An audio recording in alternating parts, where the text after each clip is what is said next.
Hi, my name is Zaara Zakir, and today I'll be talking to you about forced labor. What is forced labor? Forced labor is any work or punishment which someone is forced to do against their will under the threat of punishment.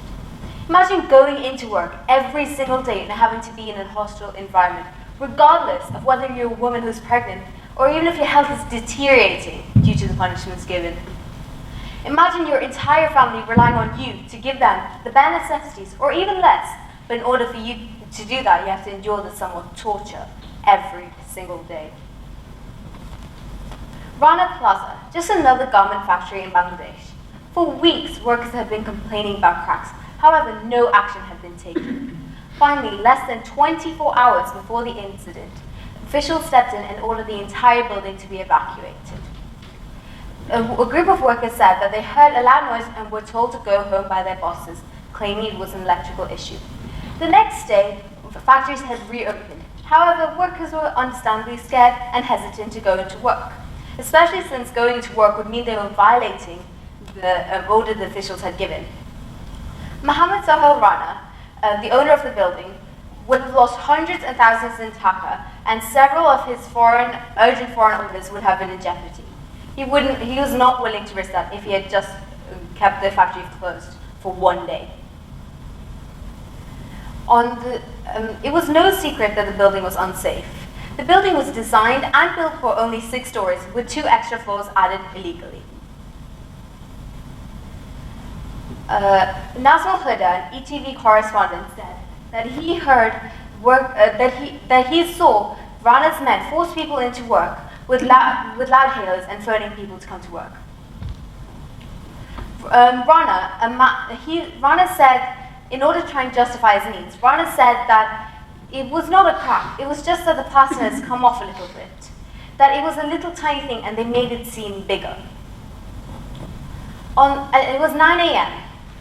The electricity stopped. The walls began to vibrate. Within 90 seconds, the entire 8-story building collapsed, trapping thousands. No heavy machinery could be brought in to try and rescue even more people, since that would make the building collapse even more. Some of those who died suffered for 2 to 3 days before eventually dying. If these workers had not been forced to work on that day, 1,134 people would not be dead and 2,500 would not be injured. This includes some of those who had to have their limbs amputated in order for them to be rescued. All over the world, 24.9 million people are trapped in forced labor. 1 out of 4 of them being children under the age of 14. In America, a country most of us associate with being developed and modern, have 100,000 children trapped in forced labor. And in India, there are 300,000 children trapped in just forced begging. This is an example of how forced labor is not always formal work. Most of those trapped in forced labor are often tricked into it with the promise of much, much more. Every single year, $150 billion are generated by forced labor. This is especially since most of those who are trapped in forced labor are often paid little to nothing for all their work. Many workers are also forced to sign official documents stating they have done things even though they haven't. For example, but some workers are so desperate for money that they accept bribes to sign these papers. Many workers are also forced to work extremely long hours. For example, in China, many workers are forced to work from 6 a.m. till midnight plus overtime. This is 18 hours plus overtime. In a factory environment, which could be dangerous, especially with all the heavy machinery around, it is essential to not be careless and clumsy. But if you're this tired, what will you be? You will be careless and clumsy.